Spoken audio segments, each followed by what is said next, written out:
Tu galères avec les fonctions paires? Eh bien regarde, je vais te montrer comment on arrive à montrer qu'une fonction est paire avec un exemple très simple.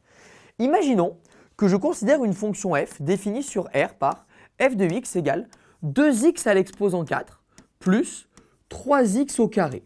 Et j'ai envie de démontrer que cette fonction est paire. Donc déjà, je vous ai dit que la fonction f, elle était définie sur R et que R, on sait que c'est un ensemble symétrique par rapport à 0. Ça veut dire que quel que soit le nombre que vous allez prendre dans R, son opposé, moins x, est aussi dans R. Donc si x est dans R, moins x est dans R. Donc, première chose à vérifier. Donc je vais calculer f de moins x.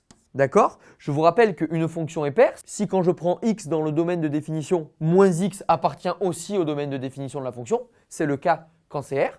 Et quand je calcule l'image de moins x, il faut que je récupère f de x. Si f de moins x égale f de x, je peux conclure que la fonction est paire.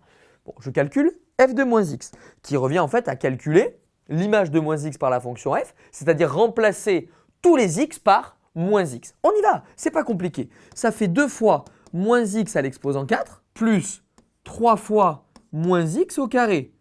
Mais vous savez très bien que quand vous mettez un nombre négatif avec un exposant pair, le nombre devient positif.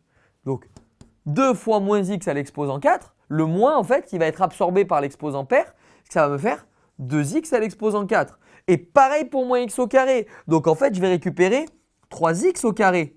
Mais qu'est-ce que c'est ça? Mais c'est f de x. C'est génial. On vient de démontrer que la fonction est paire. Pourquoi? Parce qu'on a dit que si x dans R, moins x appartient aussi à R. Et en plus, on a démontré que f de moins x égale f de x. On a gagné, on a une fonction paire. C'est trop facile de le déterminer.